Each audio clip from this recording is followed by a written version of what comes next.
Hi, good morning. Sino sa inyo ang na hook sa burl marks, sa variegated burl marks na katulad ko? Ayan, ang mga variegated burl marks ko, ayan na sila. Nag-revert.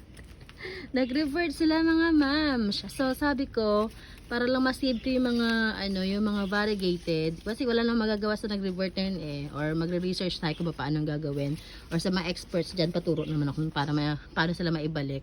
Ang ginawa ko kahapon, kinat ko yung may mga part na may variegations pa, like this one, itong top na to, kinat ko to dito, and tinanim ko. Ayan na sila, yan. So pwede natin itong i-release mga ilang araw, o diba, ayan, may mga variegations sa mga yan, unlike dun sa iba. So sana ay masave ko pa.